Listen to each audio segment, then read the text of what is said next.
grande conflito. Capítulo 1. Predito o destino do mundo. Ah, se tu conhecesses também, ao menos neste teu dia, o que à tua paz pertence. Mas agora isto está encoberto aos teus olhos, porque dias virão sobre ti, em que os teus inimigos te cercarão de trincheiras, e te sitiarão, e te estreitarão de todas as bandas, e te derribarão, a ti e aos teus filhos que dentro de ti estiverem, e não deixarão em ti pedra sobre pedra, pois que não conheceste o tempo da tua visitação. Lucas 19, 42-44. Do cimo do Monte das Oliveiras, Jesus olhava sobre Jerusalém. Lindo e calmo era o cenário que diante dele se desdobrava. Era o tempo da Páscoa e de todas as terras, os filhos de Jacó se haviam ali reunido para celebrar a grande festa nacional. Em meio de hortos e vinhedos, e declives verdejantes juncados das tendas dos peregrinos, erguiam-se as colinas terraplanadas, os majestosos palácios e os maciços baluartes da capital de Israel. A filha de Sião parecia dizer em seu orgulho: estou assentada como rainha e não verei o pranto. Sendo ela tão formosa então e julgando-se tão segura do favor do céu como quando, séculos antes, o trovador real cantara, formoso de sítio e alegria de toda a terra é o monte de Sião, a cidade do grande rei. Bem à vista estavam os magnificentes edifícios do templo. Os raios do sol poente iluminavam a brancura de neve de suas paredes de mármore e punham reflexos no portal de ouro, na torre e pináculo. Qual perfeição da formosura! Levantava-se ele como o orgulho da nação judaica. Que filho de Israel poderia contemplar aquele cenário sem um estremecimento de alegria e admiração? Entretanto, pensamentos muito diversos ocupavam a mente de Jesus. Quando ia chegando, vendo a cidade, chorou sobre ela. Por entre o universal regozijo de sua entrada triunfal, enquanto se agitavam ramos de palmeiras, enquanto alegres hosanas despertavam ecos nas colinas, e milhares de vozes o aclamavam rei, o Redentor do mundo achava-se oprimido por súbita e misteriosa tristeza. Ele, o Filho de Deus, o prometido de Israel, cujo poder vencera a morte e do túmulo chamara a seus cativos, estava em pranto, não em consequência de uma mágoa comum, senão de agonia intensa e irreprimível. Suas lágrimas não eram por si mesmo, posto que bem soubesse para onde seus passos o levariam. Diante dele jazia o Getsêmane, cenário de sua próxima agonia. Estava também à vista a porta das ovelhas, através da qual durante séculos tinham sido conduzidas as vítimas para o sacrifício e que se lhe deveria abrir quando fosse, como um cordeiro, levado ao matadouro.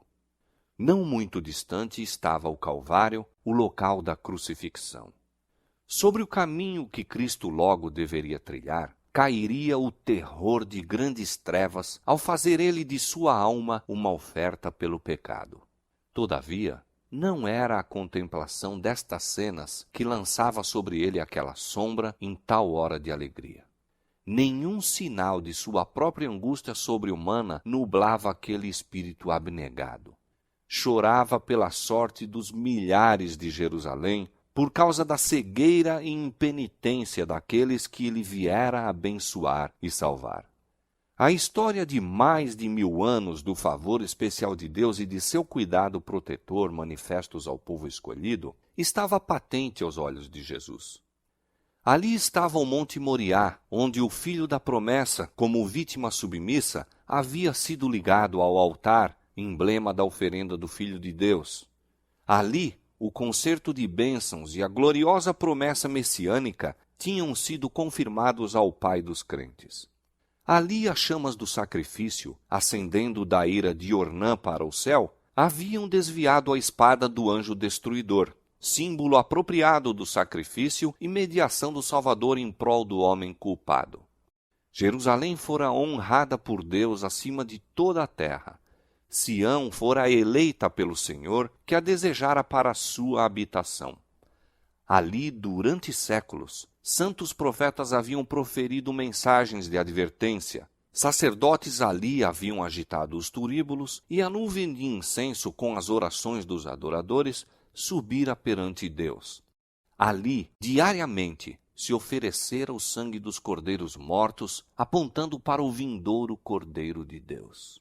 Ali, Jeová revelara sua presença na nuvem de glória sobre o propiciatório. Repousara ali a base daquela escada mística, ligando a terra ao céu. Escada pela qual os anjos de Deus desciam e subiam, e que abria ao mundo o caminho para o lugar santíssimo. Houvesse Israel, como nação, preservado a aliança com o céu, Jerusalém teria permanecido para sempre como eleita de Deus. Mas a história daquele povo favorecido foi um registro de apostasias e rebelião. Haviam resistido à graça do céu, abusando de seus privilégios e menosprezado as oportunidades. Posto que Israel tivesse zombado dos mensageiros de Deus, desprezado suas palavras e perseguido seus profetas, ele ainda se lhes manifestara como o Senhor, Deus misericordioso e piedoso, tardio em iras e grande em beneficência e verdade. Apesar das repetidas rejeições, sua misericórdia continuou a interceder. Com mais enternecido amor que o de pai pelo filho de seus cuidados, Deus lhes havia enviado sua palavra pelos seus mensageiros, madrugando e enviando-lhes, porque se compadeceu de seu povo e da sua habitação. Quando admoestações, rogos e censuras haviam falhado, enviou-lhes o melhor dom do céu. Mais ainda, derramou todo o céu naquele único dom. O próprio Filho de Deus foi enviado para instar com a cidade impenitente. Foi Cristo que trouxe Israel como uma boa vinha do Egito. Sua própria mão havia lançado fora os gentios de diante deles. Plantou-a em um outeiro fértil. Seu protetor cuidado cercara-a em redor. Enviou seus servos para cultivá-la. Que mais se poderia fazer à minha vinha, exclama ele, que eu não lhe tenha feito? Posto que quando ele esperou que desse uvas, veio a produzir uvas bravas. E ainda, com esperança compassiva de encontrar frutos, veio em pessoa à sua vinha, para que porventura pudesse ser salva da destruição. Cavou em redor dela, podou-a e protegeu-a.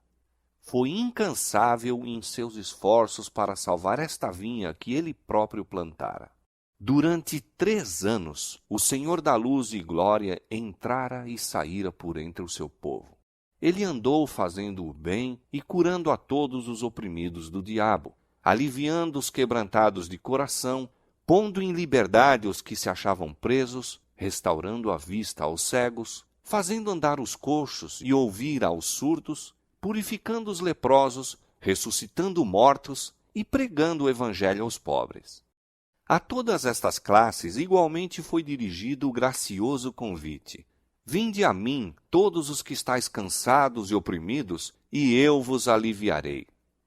Conquanto lhe fosse recompensado o bem com o mal, e o seu amor com o ódio, ele prosseguiu firmemente em sua missão de misericórdia.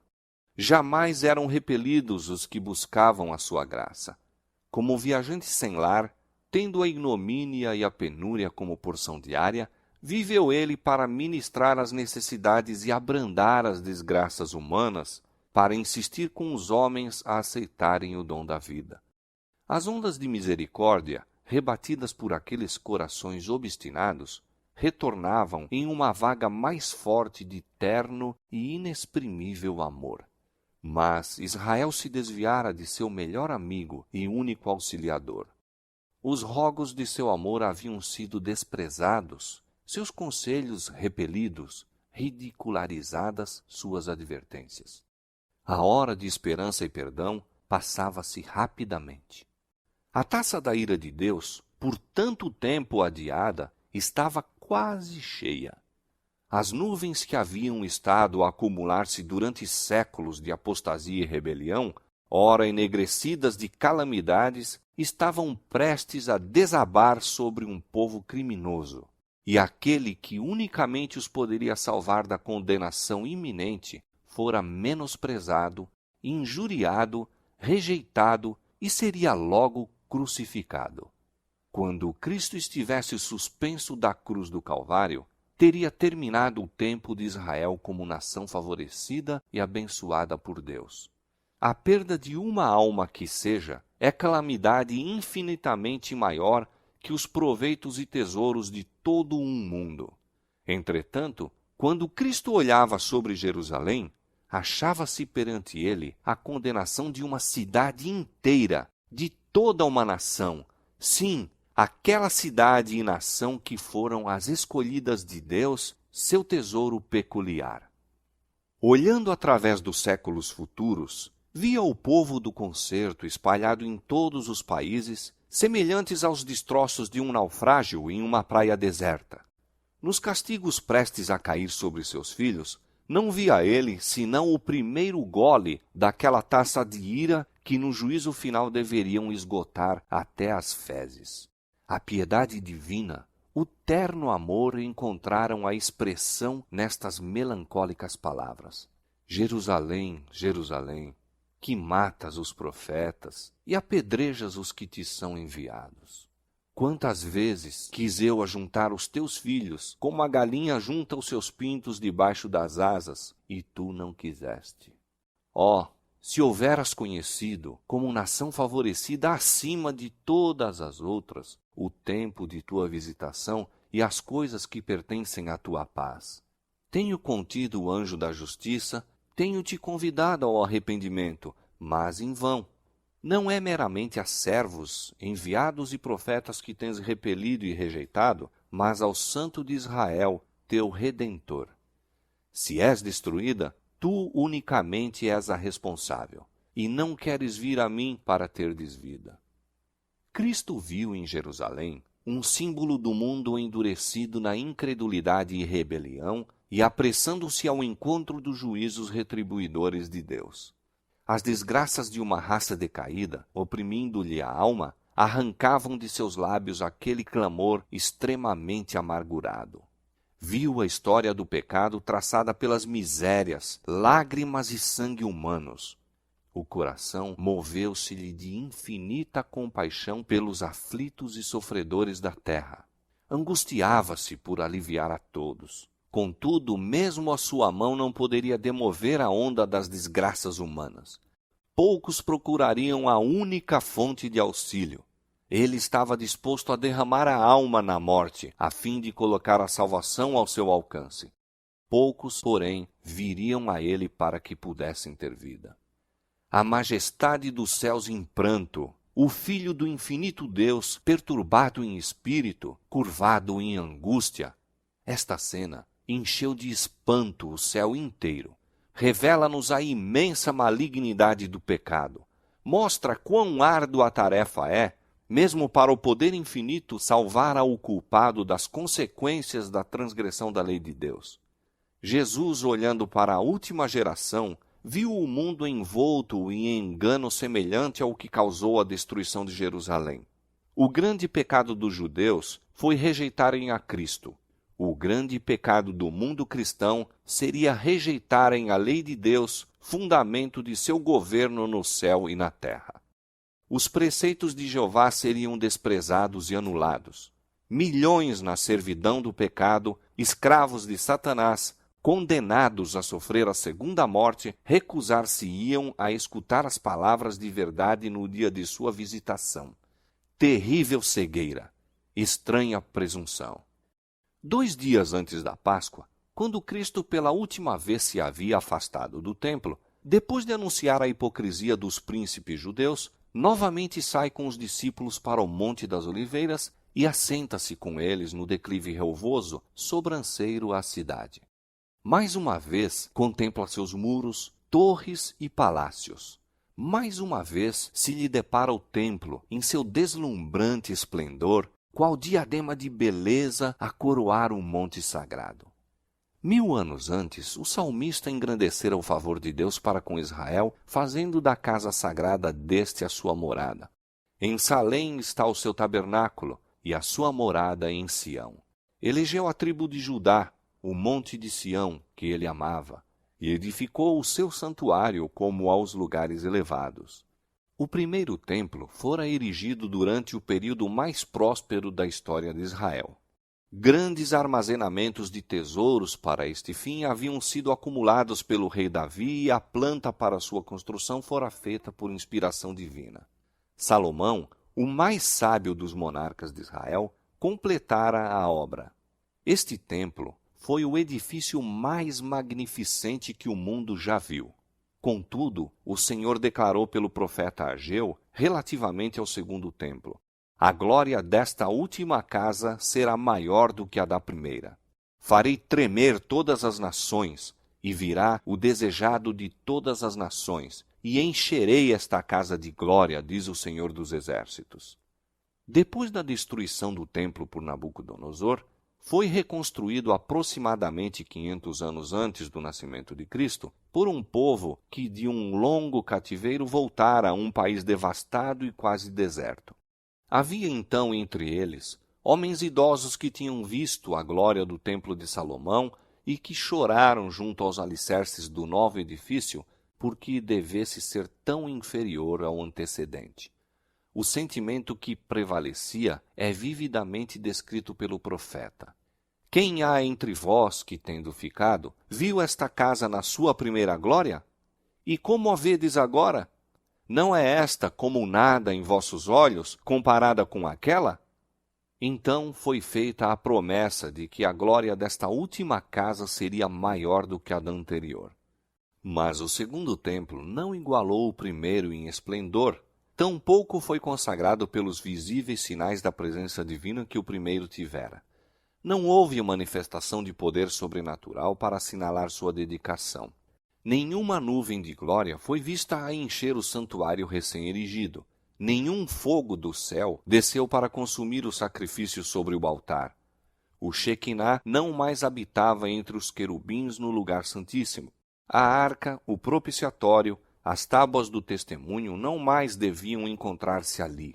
Nenhuma voz ecoava do céu para tornar conhecida ao sacerdote inquiridor a vontade de Jeová. Durante séculos, os judeus em vão se haviam esforçado por mostrar que a promessa de Deus feita por Ageu se cumprira. Entretanto, o orgulho e a incredulidade lhes cegavam a mente ao verdadeiro sentido das palavras do profeta. O segundo templo não foi honrado com a nuvem de glória de Jeová, mas com a presença viva daquele em quem habita corporalmente a plenitude da divindade, que foi o próprio Deus manifesto em carne.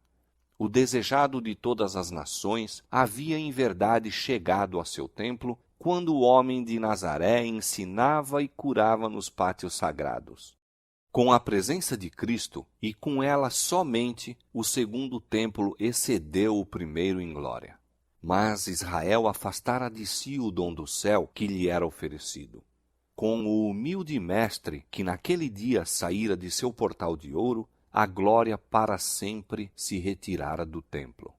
Já eram cumpridas as palavras do Salvador: eis que a vossa casa vai ficar-vos deserta. Os discípulos ficaram cheios de espanto e admiração ante a profecia de Cristo acerca da subversão do templo e desejavam compreender melhor o significado de suas palavras. Riquezas, trabalhos e perícia arquitetônica haviam durante mais de 40 anos sido liberalmente expendidos para salientar os seus esplendores. Herodes, o Grande, nele empregara prodigamente tanto riquezas romanas como tesouros judeus, e mesmo o imperador do mundo o tinha enriquecido com seus dons. Blocos maciços de mármore branco, de tamanho quase fabuloso, proveniente de Roma para este fim, formavam parte de sua estrutura. E para eles chamaram os discípulos a atenção do Mestre, dizendo: olha que pedras e que edifícios! A estas palavras deu Jesus a solene e surpreendente resposta: em verdade vos digo que não ficará aqui pedra sobre pedra que não seja derribada. Com a subversão de Jerusalém, os discípulos associaram os fatos da vinda pessoal de Cristo em glória temporal a fim de assumir o trono do império do universo, castigar os judeus impenitentes e libertar a nação do jugo romano. O Senhor lhes dissera que viria a segunda vez. Daí, com a menção do juízo sobre Jerusalém, volveram o pensamento para aquela vinda, e, como estivessem reunidos em torno do Salvador sobre o Monte das Oliveiras, perguntaram: quando serão essas coisas, e que sinal haverá da tua vinda e do fim do mundo? O futuro estava misericordiosamente velado aos discípulos. Houvessem eles, naquela ocasião, compreendido perfeitamente os dois terríveis fatos, os sofrimentos e morte do Redentor e a destruição de sua cidade e templo, teriam sido dominados pelo terror. Cristo apresentou diante deles um esboço dos importantes acontecimentos a ocorrerem antes do final do tempo. Suas palavras não foram então completamente entendidas, mas a significação ser-lhes-ia revelada quando seu povo necessitasse da instrução nelas dada. A profecia que ele proferiu era dupla em seu sentido. Ao mesmo tempo em que prefigurava a destruição de Jerusalém, representava igualmente os terrores do último grande dia. Jesus declarou aos discípulos que o escutavam os juízos que deveriam cair sobre o apóstata Israel e especialmente o castigo retribuidor que lhe sobreviria por sua rejeição e crucifixão do Messias. Sinais inequívocos procederiam à terrível culminação. A hora temida viria súbita e celeremente, e o Salvador advertiu a seus seguidores: quando, pois, virdes que a abominação da desolação de que falou o profeta Daniel está no lugar santo, quem lê, entenda, então os que estiverem na Judéia fujam para os montes. Quando os símbolos idolátricos dos romanos fossem erguidos em Terra Santa, a qual ia um pouco além dos muros da cidade, então os seguidores de Cristo deveriam achar segurança na fuga. Quando fosse visto o sinal de aviso, os que desejavam escapar não deveriam demorar-se. Por toda a terra da Judéia, bem como em Jerusalém mesmo, o sinal para a fuga deveria ser imediatamente obedecido. Aquele que acaso estivesse no telhado não deveria descer à casa, mesmo para salvar os tesouros mais valiosos. Os que estivessem trabalhando nos campos ou nos vinhedos não deveriam tomar tempo para voltar a fim de apanhar a roupa exterior, posta de lado enquanto estavam a labutar no calor do dia. Não deveriam hesitar um instante para que não fossem apanhados pela destruição geral. No reinado de Herodes, Jerusalém não só havia sido grandemente embelezada, mas pela ereção de torres, muralhas e fortalezas, em acréscimo à força natural de sua posição, tornara-se aparentemente inexpugnável. Aquele que nesse tempo houvesse publicamente predito sua destruição, teria sido chamado, como Noé em sua época, doido alarmista. Mas Cristo dissera: o céu e a terra passarão, mas as minhas palavras não hão de passar. Por causa de seus pecados, foi anunciada a ira contra Jerusalém, e sua pertinaz incredulidade selou-lhe a sorte. O Senhor tinha declarado pelo profeta Miqueias: ouvi agora isto, vós, chefes da casa de Jacó, e vós, maiorais da casa de Israel, que abominais o juízo e perverteis tudo o que é direito, edificando a Sião com sangue e a Jerusalém com injustiça. Os seus chefes dão as sentenças por presentes, e os seus sacerdotes ensinam por interesse, e os seus profetas adivinham por dinheiro, e ainda encostam ao Senhor, dizendo: não está o Senhor no meio de nós? Nenhum mal nos sobrevirá.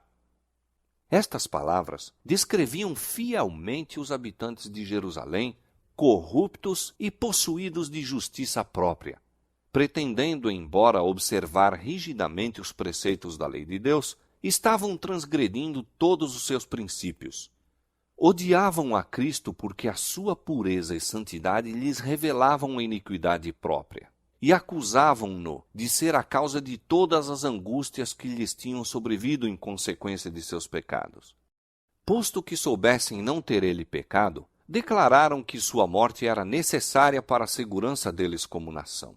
Se o deixarmos assim, disseram os chefes dos judeus, todos crerão nele, e virão os romanos e tirar-nos-ão o nosso lugar e a nação. Se Cristo fosse crucificado, eles poderiam uma vez mais se tornar um povo forte e unido. Assim raciocinavam e concordavam com a decisão de seu sumo sacerdote de que seria melhor morrer um homem do que perecer toda a nação. Assim, os dirigentes judeus edificaram a Sião com sangue e a Jerusalém com injustiça. E além disso, ao mesmo tempo em que mataram seu Salvador porque lhes reprovava os pecados, tal era a sua justiça própria que se consideravam como o povo favorecido de Deus e esperavam que o Senhor os livrasse dos inimigos.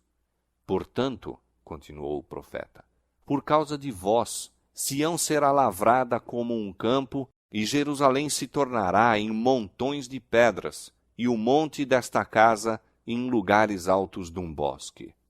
Durante quase 40 anos depois que a condenação de Jerusalém foi pronunciada por Cristo mesmo, retardou o Senhor os seus juízos sobre a cidade e nação.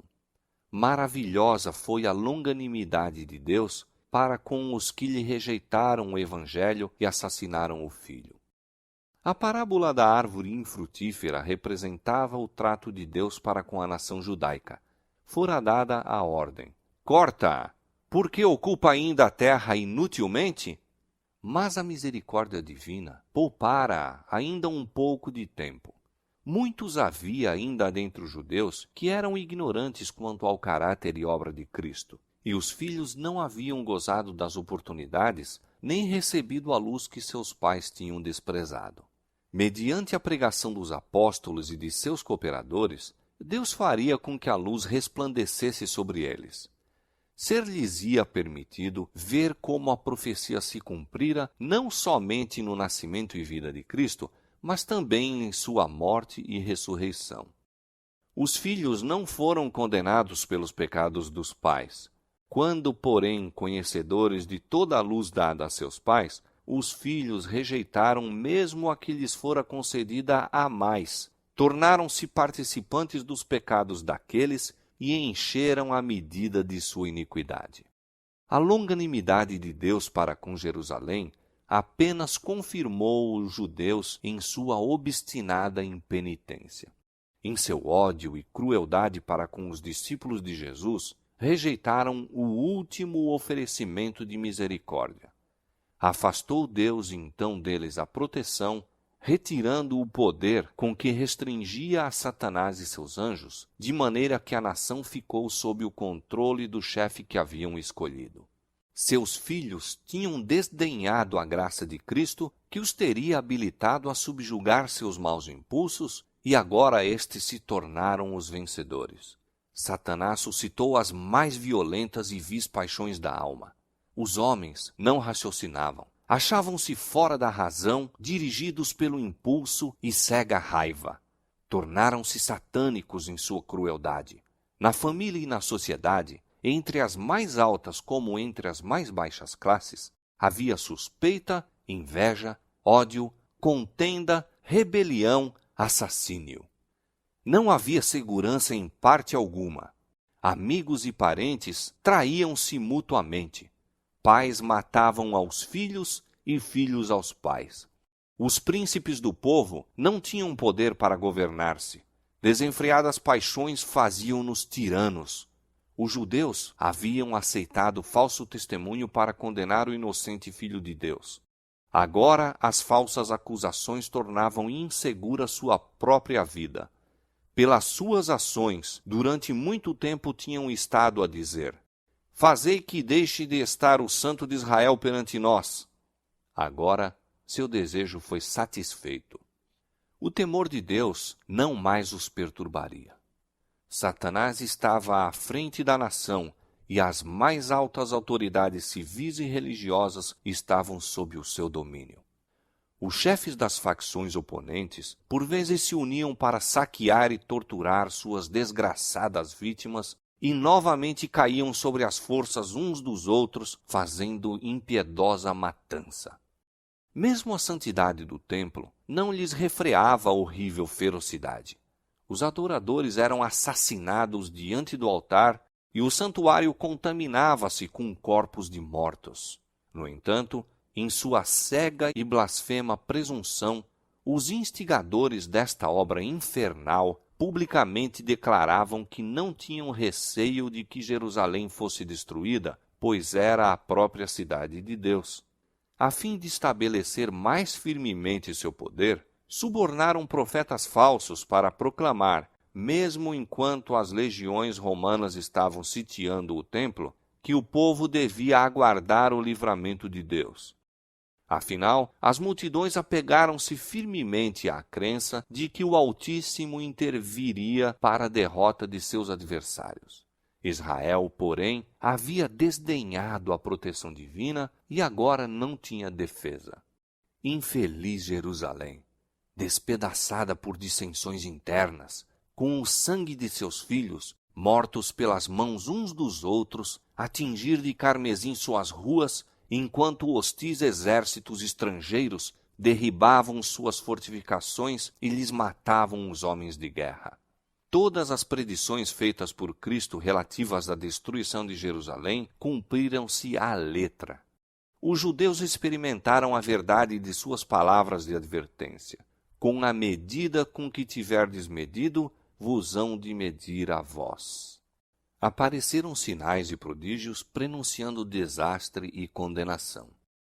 Ao meio da noite, uma luz sobrenatural resplandeceu sobre o templo e o altar. Sobre as nuvens, ao pôr do sol, desenhavam-se carros e homens de guerra reunindo-se para a batalha. Os sacerdotes que ministravam à noite no santuário aterrorizavam-se com sons misteriosos. A terra tremia e ouvia-se multidão de vozes a clamar: "Partamos daqui!" A grande porta oriental, tão pesada que dificilmente podia ser fechada por uns 20 homens e que se achava segura por imensas barras de ferro, fixas profundamente no pavimento de pedra sólida, abriu-se à meia-noite, independente de qualquer agente visível. Durante 7 anos, um homem esteve a subir e descer as ruas de Jerusalém, declarando as desgraças que deveriam sobrevir à cidade. De dia e de noite cantava ele funebremente: "Uma voz do Oriente, uma voz do Ocidente, uma voz dos 4 ventos, uma voz contra Jerusalém e contra o templo, uma voz contra os noivos e as noivas, uma voz contra o povo." Este ser estranho foi preso e açoitado, mas nenhuma queixa lhe escapou dos lábios. Aos insultos e maus tratos respondia somente: "Ai, ai de Jerusalém! Ai, ai dos habitantes dela!" Seu clamor de aviso não cessou senão quando foi morto no cerco que havia predito. Nenhum cristão pereceu na destruição de Jerusalém. Cristo fizera a seus discípulos o aviso, e todos os que creram em suas palavras aguardaram o sinal prometido. "Quando virdes Jerusalém cercada de exércitos", disse Jesus, "sabei que é chegada a sua desolação. Então os que estiverem na Judéia, fujam para os montes, os que estiverem no meio da cidade saiam." Depois que os romanos, sob Céstio, cercaram a cidade, inesperadamente abandonaram o cerco quando tudo parecia favorável a um ataque imediato. Os sitiados, perdendo a esperança de poder resistir, estavam a ponto de se entregar quando o general romano retirou suas forças sem a mínima razão aparente. Entretanto, a misericordiosa providência de Deus estava dirigindo os acontecimentos para o bem de seu próprio povo. O sinal prometido fora dado aos cristãos expectantes e agora se proporcionou a todos oportunidade para obedecer ao aviso do Salvador. Os acontecimentos foram encaminhados de tal maneira que nem judeus nem romanos impediram a fuga dos cristãos. Com a retirada de Céstio, os judeus, fazendo uma surtida de Jerusalém, foram ao encalço de seu exército que se afastava. E enquanto ambas as forças estavam assim completamente empenhadas em luta, os cristãos tiveram ensejo de deixar a cidade. Nesta ocasião, O território também se havia desembaraçado de inimigos que poderiam ter se esforçado para lhes interceptar a passagem. Na ocasião do cerco, os judeus estavam reunidos em Jerusalém para celebrar a festa dos tabernáculos, e assim os cristãos em todo o país puderam escapar sem ser molestados. Imediatamente fugiram para um lugar de segurança, a cidade de Pela, na terra de Pérea, além do Jordão. As forças judaicas, perseguindo Acéstio e seu exército, caíram sob sua retaguarda com tal ferocidade que o ameaçaram de destruição total. Foi com grande dificuldade que os romanos conseguiram efetuar a retirada. Os judeus escaparam quase sem perdas e, com seus despojos, voltaram em triunfo para Jerusalém. No entanto, este êxito aparente apenas lhes acarretou males. Inspirou-lhes aquele espírito de pertinaz resistência aos romanos que celeremente trouxe indescritível desgraça sobre a cidade sentenciada. Terríveis foram as calamidades que caíram sobre Jerusalém quando o cerco foi reassumido por Tito. A cidade foi assaltada na ocasião da Páscoa, quando milhões de judeus estavam reunidos dentro de seus muros. Suas provisões de víveres, que a serem cuidadosamente preservadas teriam suprido os habitantes durante anos, tinham sido previamente destruídas pela rivalidade e vingança das facções contendoras, e agora experimentaram todos os horrores da morte e a fome. Uma medida de trigo era vendida por 1 talento. Tão atrozes eram as consequências da fome que homens roíam o couro de seus cinturões e sandálias e a cobertura de seus escudos. Numerosas pessoas saíam da cidade à noite furtivamente para apanhar plantas silvestres que cresciam fora dos muros da cidade, se bem que muitos fossem agarrados e mortos com severas torturas. E muitas vezes os que voltavam em segurança eram roubados naquilo que haviam rebuscado com tão grande perigo. As mais desumanas torturas eram infligidas pelos que se achavam no poder a fim de extorquir do povo atingido pela necessidade os últimos e escassos suprimentos que poderiam ter escondido. E tais crueldades eram frequentemente praticadas por homens que se achavam, aliás, bem alimentados e que simplesmente estavam desejosos de acumular um depósito de provisões para o futuro. Milhares pereceram pela fome e pela peste. A afeição natural parecia ter desaparecido. Maridos roubavam de sua esposa e esposas de seu marido. Viam-se filhos arrebatar o alimento da boca de seus pais idosos. A pergunta do profeta, pode uma mulher esquecer-se tanto de seu filho que cria? Recebeu dentro dos muros da cidade condenada a resposta.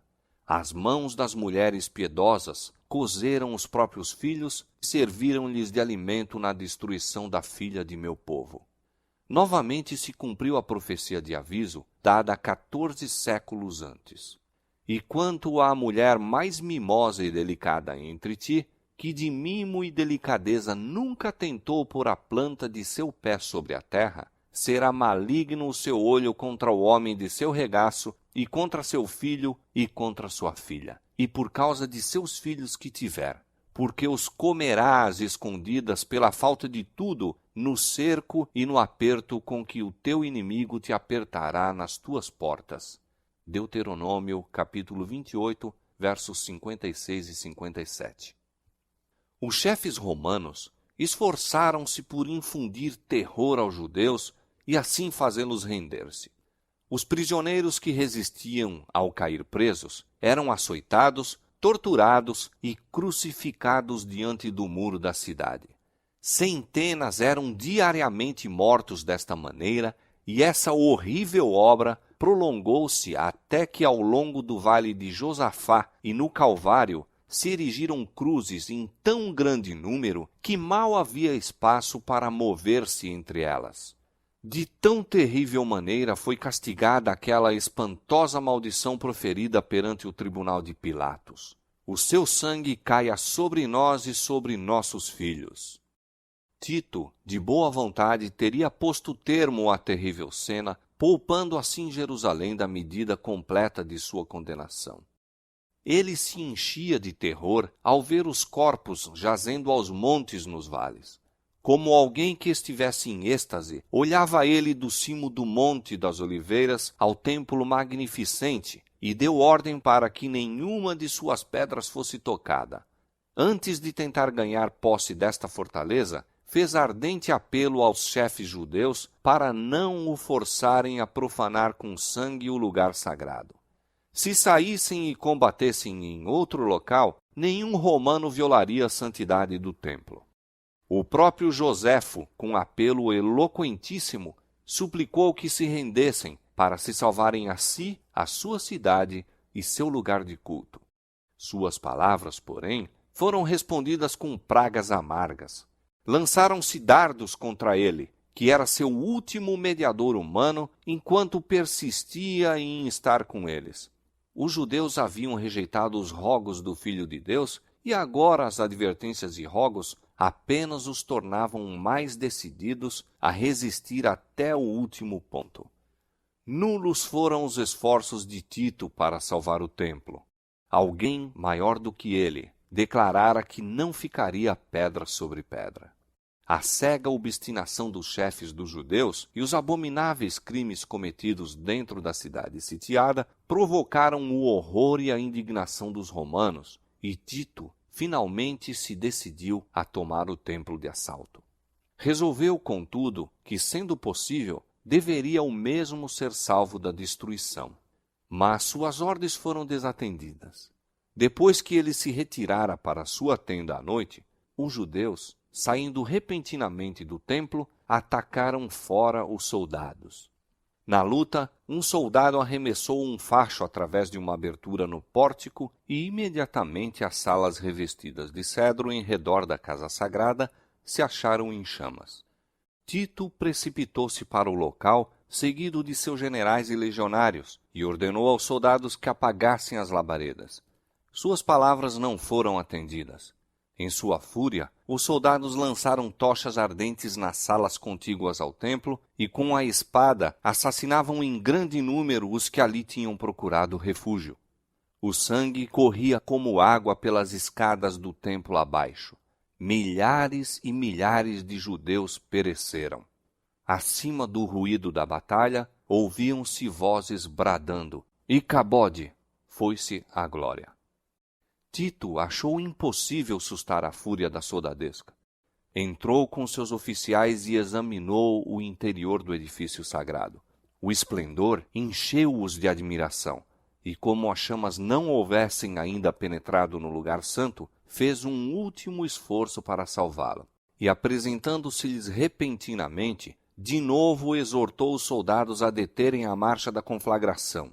O centurião Liberalis esforçou-se por impor obediência a seu estado maior, mas o próprio respeito para com o imperador cedeu lugar à furiosa animosidade contra os judeus, ao excitamento feroz da batalha e à esperança insaciável do saque. Os soldados viam tudo em redor deles resplandecendo de ouro, que fulgurava deslumbrantemente à luz sinistra das chamas. Supunham que incalculáveis tesouros estivessem acumulados no santuário. Um soldado, sem ser percebido, arrojou uma tocha acesa por entre os gonzos da porta. O edifício todo, em um momento, ficou em chamas. O denso fumo e o fogo obrigaram os oficiais a retirar-se, e o nobre edifício foi abandonado à sua sorte. Era um espetáculo pavoroso aos romanos. E que seria ele para os judeus? Todo o cimo da colina que dominava a cidade chamejava como um vulcão. Um após outro caíram os edifícios com tremendo fragor e foram absorvidos pelo ígneo abismo. Os tetos de cedro assemelhavam-se a lençóis de fogo. Os pináculos dourados resplandeciam como pontas de luz vermelha. As torres dos portais enviavam para cima altas colunas de chama e fumo. As colinas vizinhas se iluminavam e grupos obscuros de pessoas foram vistas a observar com horrível ansiedade a marcha da destruição. Os muros e pontos elevados da cidade alta ficaram repletos de rostos, alguns pálidos, com a agonia do desespero, outros com a expressão irada, a ameaçar uma vingança inútil. As aclamações da soldadesca romana, enquanto corriam de uma para outra parte, e o gemido dos rebeldes que estavam perecendo nas chamas, misturavam-se com o rugido da conflagração e o rumor trovejante do madeiramento que caía. Os ecos das montanhas respondiam ou traziam de volta os gritos do povo nos pontos elevados. Ao longo de todo o muro ressoavam alaridos e prantos. Homens que estavam a expirar pela fome reuniam sua força restante para proferir um grito de angústia e desolação. O morticínio do lado de dentro era até mais terrível do que o espetáculo visto fora. Homens e mulheres, velhos e moços, rebeldes e sacerdotes, os que combatiam e os que imploravam misericórdia, eram retalhados em indiscriminada carnificina. O número de mortos excedeu ao dos matadores. Os legionários tiveram que trepar sobre os montes de cadáveres para prosseguir na obra de extermínio. Depois da destruição do templo, a cidade inteira logo caiu nas mãos dos romanos. Os chefes dos judeus abandonaram as torres inexpugnáveis e Tito as achou desertas.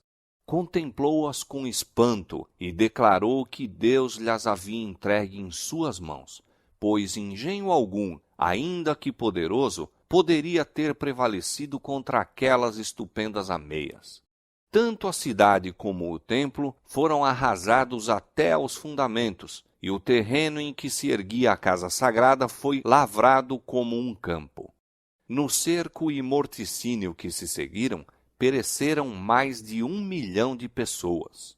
Os sobreviventes foram levados como escravos, como tais vendidos, arrastados a Roma para brilhantar a vitória do vencedor, lançados às feras nos anfiteatros ou dispersos por toda a terra como vagabundos sem lar. Os judeus haviam forjado seus próprios grilhões. Eles mesmos encheram a taça da vingança. Na destruição completa que lhes sobreveio como nação e em todas as desgraças que os acompanharam depois de dispersos, não estavam senão recolhendo a colheita que suas próprias mãos semearam. Diz o profeta: para tua perda, ó Israel, te rebelaste contra mim. Pelos teus pecados tens caído. Seus sofrimentos são muitas vezes representados como sendo castigo a eles infligido por decreto direto da parte de Deus. É assim que o grande enganador procura esconder sua própria obra. Pela obstinada rejeição do amor e misericórdia divina, os judeus fizeram com que a proteção de Deus fosse deles retirada e permitiu-se a Satanás dirigi-los segundo a sua vontade. As horríveis crueldades executadas na destruição de Jerusalém são uma demonstração do poder vingador de Satanás sobre os que se rendem ao seu controle. Não podemos saber quanto devemos a Cristo pela paz e proteção de que gozamos. É o poder de Deus que impede que a humanidade passe completamente para o domínio de Satanás. Os desobedientes e ingratos têm grande motivo de gratidão pela misericórdia e longanimidade de Deus, que contém o cruel e pernicioso poder do maligno. Quando, porém, os homens passam os limites da clemência divina, a restrição é removida. Deus não fica em relação ao pecador como executor da sentença contra a transgressão, mas deixa entregues a si mesmos os que rejeitam sua misericórdia para colherem aquilo que semearam. Cada raio de luz rejeitado, cada advertência desprezada ou desatendida, cada paixão contemporizada, cada transgressão da lei de Deus é uma semente lançada, a qual produz infalível colheita. O Espírito de Deus, persistentemente resistido, é afinal retirado do pecador, e então poder algum permanece para dominar as más paixões da alma e nenhuma proteção contra a maldade e inimizade de Satanás. A destruição de Jerusalém constitui tremenda e solene advertência a todos os que estão tratando levianamente com os oferecimentos da graça divina e resistindo aos rogos da misericórdia de Deus. jamais foi dado um testemunho mais decisivo do ódio ao pecado por parte de Deus e do castigo certo que recairá sobre o culpado. A profecia do Salvador relativa aos juízos que deveriam cair sobre Jerusalém há de ter outro cumprimento, do qual aquela terrível desolação não foi senão tênue sombra. Na sorte da cidade escolhida, podemos contemplar a condenação de um mundo que rejeitou a misericórdia de Deus e calcou a pés a sua lei. Tenebrosos são os registros da miséria humana que a terra tem testemunhado durante seus longos séculos de crime. Ao contemplá-los, confrange-se o coração e o espírito desfalece. Terríveis têm sido os resultados da rejeição da autoridade do céu. Entretanto, cena ainda mais tenebrosa se apresenta nas revelações do futuro. Os registros do passado, o longo cortejo de tumultos, conflitos e revoluções, a armadura daqueles que pelejavam com ruído e os vestidos que rolavam no sangue, que são em contraste com os terrores daquele dia em que o Espírito de Deus será totalmente retirado dos ímpios, não mais contendo a explosão das paixões humanas e ira satânica. O mundo contemplará então, como nunca antes, os resultados do governo de Satanás. Mas naquele dia, bem como na ocasião da destruição de Jerusalém, livrar-se-á o povo de Deus, todo aquele que estiver inscrito entre os vivos. Cristo declarou que virá a segunda vez para reunir a si os seus fiéis. E todas as tribos da terra se lamentarão e verão o Filho do Homem vindo sobre as nuvens do céu com poder e grande glória. E ele enviará os seus anjos com um rijo clamor de trombeta, os quais ajuntarão os seus escolhidos desde os quatro ventos, de uma a outra extremidade dos céus. Então, os que não obedecem ao Evangelho serão consumidos pelo espírito de sua boca e serão destruídos com o esplendor de sua vinda. Como o antigo Israel, os ímpios destroem-se a si mesmos, caem pela sua iniquidade. Em consequência de uma vida de pecados, colocaram-se tão fora de harmonia com Deus, sua natureza se tornou tão aviltada com o mal, que a manifestação da glória divina é para eles um fogo consumidor. Acautelem-se os homens, para que não aconteça negligenciarem a lição que lhes é comunicada pelas palavras de Cristo. Assim como ele preveniu seus discípulos quanto à destruição de Jerusalém, dando-lhes um sinal da ruína que se aproxima para que pudessem escapar, também advertiu o mundo quanto ao dia da destruição final e lhes deu sinais de sua aproximação para que todos os que queiram possam fugir da ira vindoura. Declara Jesus: e haverá sinais no sol, na lua e nas estrelas, e na terra angústia das nações. Os que contemplam estes prenúncios de sua vinda devem saber que está próximo às portas. Vigiai, pois, são suas palavras de advertência. Os que atendem ao aviso não serão deixados em trevas para que aquele dia os apanhe desprevenidos. Mas aos que não vigiarem, o dia do Senhor virá como ladrão de noite. O mundo não está mais preparado para dar crédito à mensagem para este tempo do que estiveram os judeus para receber o aviso do Salvador relativo a Jerusalém. Venha quando vier, o dia do Senhor virá de improviso aos ímpios.